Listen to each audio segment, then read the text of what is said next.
Hello YouTube, I'm back to try again, and I think I've decided instead of worrying about making videos and making them perfect, I'm gonna do what a lot of people are doing now and just turn the camera on. And let's get this out of the way first.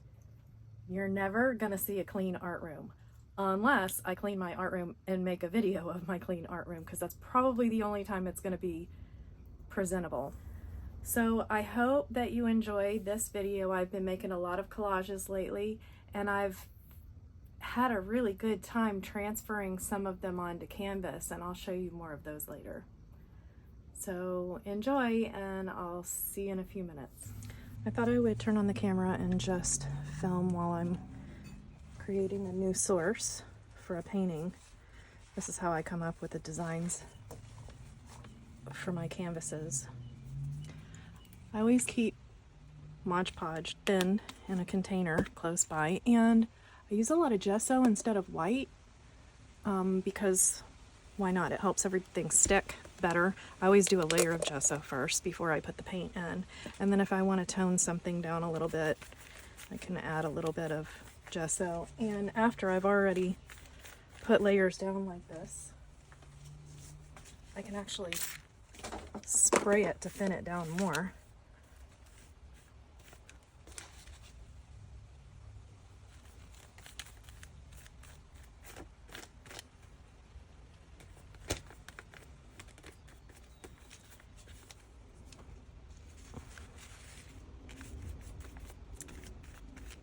So I've already pre-cut a lot of things that I think I would like to put on here, but usually I start out with a plan and it never, ever turns out exactly the way that I planned. It's always something different, but I like to just start and then see where it goes. And with this, I don't even clean my brush in between because I'm always thinning out the colors and adding more white. And when I use the Mod Podge to glue things down and then I have a little paint in my brush over it, it creates that crackle effect. And I love that on the collages. It's hard to transfer that to canvas, but I save my collage pieces too in a book that I'll show eventually. I started doing collages in a book, and the spiral in the middle where everything was attached started getting paint and gesso on it, so the pages were hard to turn and they all ripped down the side. So this, I'm still using the pages from the book, but when I'm done I'll figure out how to bind it all together later. So anyway, so I've already pre-cut a lot of these, and I did make already a video of this, but I never actually put it down on paper, so we're gonna do that now. I have those things pre-cut, and then I kind of really liked this. There's a photo that I took this weekend while we were on the boat, and there's some graffiti that I really liked on the train bridge. So I copied it. I'm gonna put it in the collage. I figured, is it copyrighted when it's on a bridge? I don't know. I'm not really gonna sell this. I'll probably change it if I transfer it to a canvas. So I've already cut out a bunch of stuff, and I might cut some from here. I don't know. But I'm just gonna play around with what I have and see what happens, because usually when I have a plan, very quickly into my plan, it takes a turn and it never turns out the way I expected it to. So I'll just play.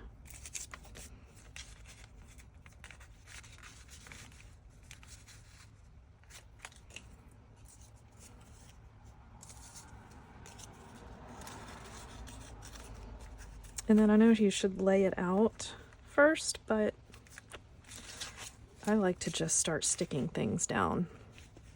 And I think this needs to be a little more white. So I'm gonna take my gesso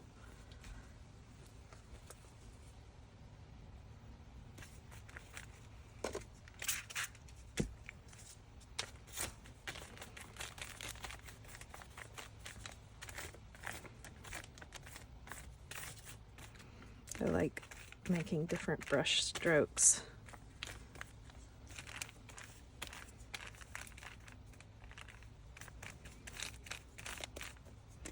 I like the way that does. That, which is the only reason why I like the wrinkledy paper.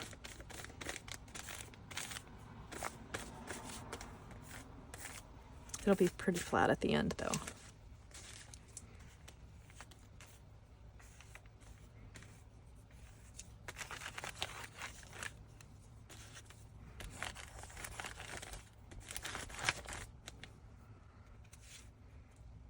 Cool.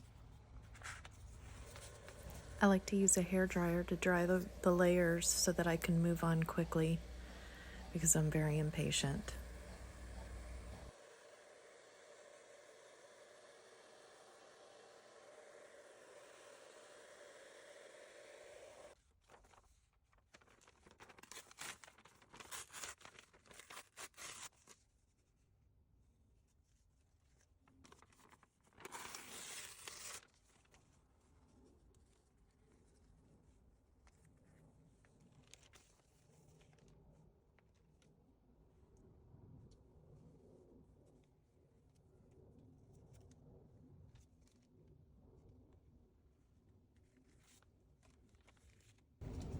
So I spray because it shrinks. If you don't, it wrinkles too much. And you can use less glue.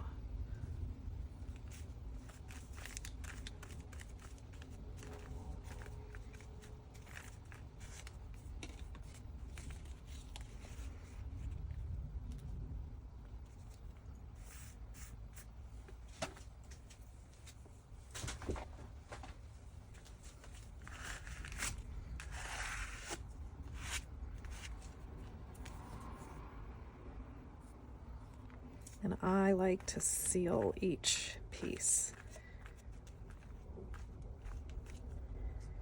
Sometimes I don't use the glue on top. I like that matte color mostly for, the matte finish, mostly for grading cards. But in my collage book, I like it to be completely sealed. And it kind of flattens everything out in the end and still leaves some texture.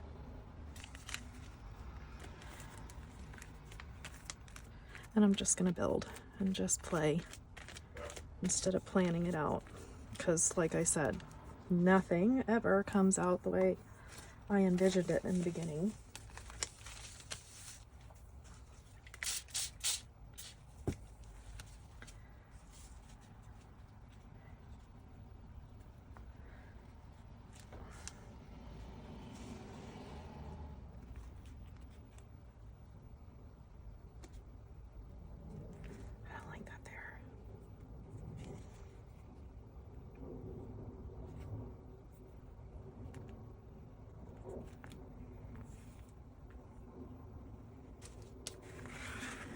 So if you've read my blog, I've wanted to, for a long time, create a YouTube channel.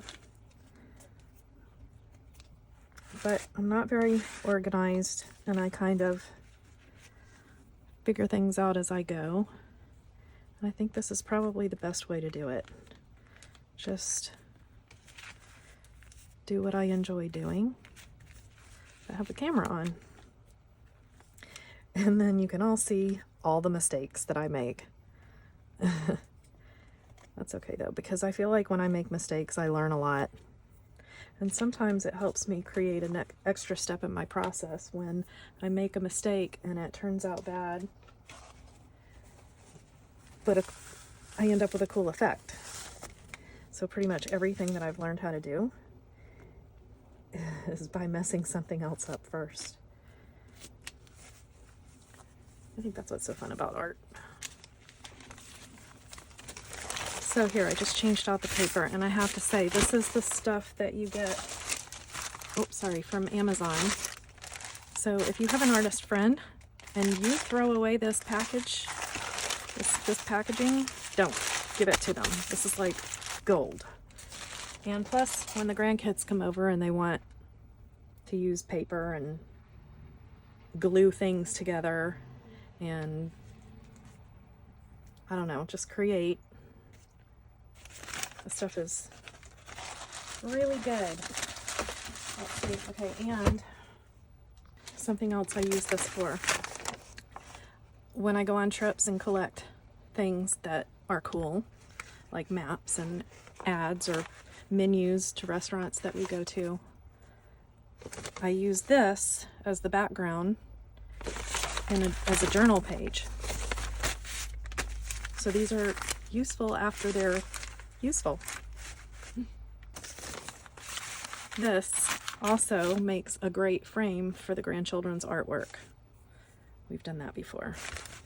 These, I'm going to mix a little bit of white, just a little, because I want to tone these two pages down, and I'll show you in a minute. And I like using golden.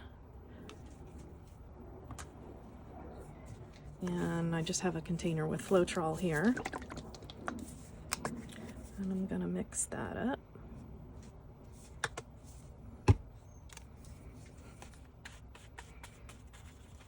And maybe spray a little water to thin it out.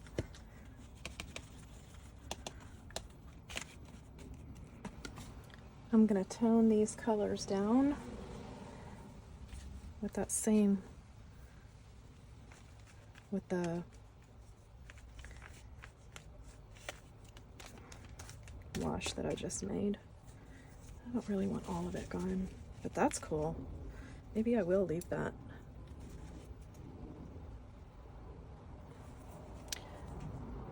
See, I know you're not supposed to mix the paint and the Floetrol and the water as much as I did, but that's how you find cool things.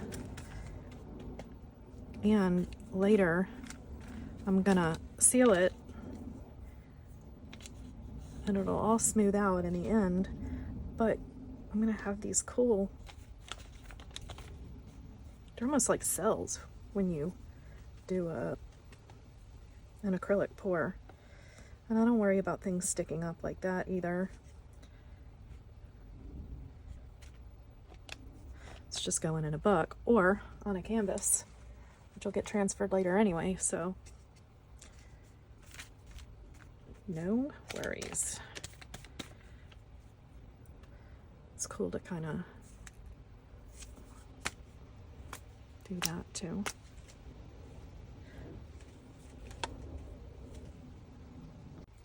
Okay, I just added a bunch of splatters, but don't do that unless you have an apron on if you have your favorite 10 Hun shirts on. Although this one, you may not be able to tell that it's splattered a little bit with paint. Okay, I am just going to start gluing. I have no plan.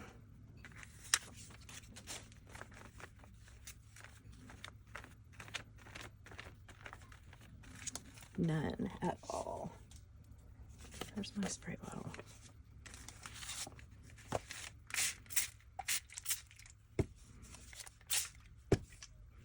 Probably shouldn't do it here.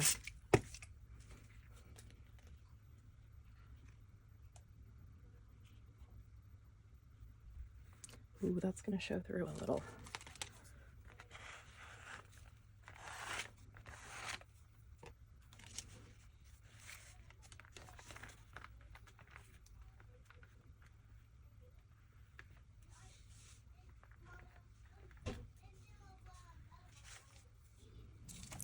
Now, since my grandchild just got home, I'm going to speed this up and let you watch the process. So you can see the rest of my process here, and I'll be back at the end.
Now I'm going to use water-soluble colored pencils by Prismacolor to add a little shading around the edges and give the whole piece a little depth.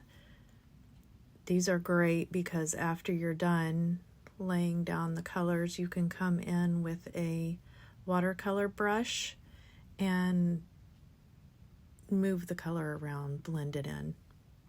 I love these. These are my favorite color pencils.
Here I'm doing the same thing with pens.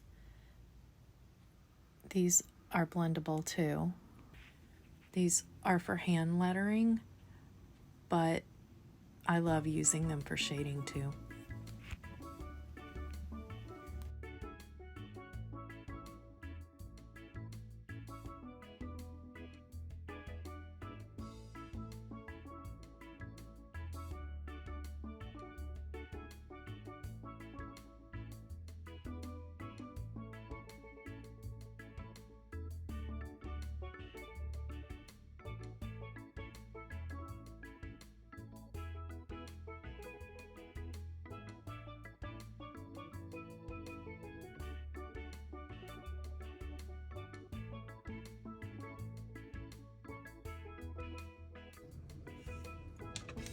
So now to finish this off, I did add a flower because I wanted this to be okay on its own without this piece. And you can see I added little marks with my Posca pen. And I'm gonna do the same over here. I did this last night after I was done with everything because it was a little noisy in my house. So I just worked on it off camera, but basically just finding little lines and interesting marks that I can highlight.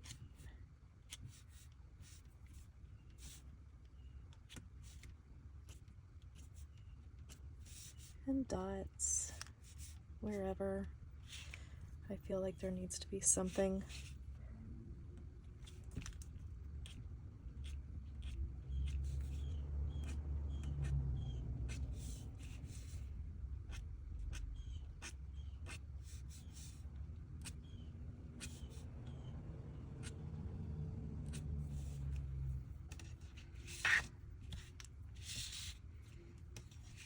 And the cool thing about this is, even if I come up with an idea later to add, I can always do it in Procreate, which is my favorite editing software.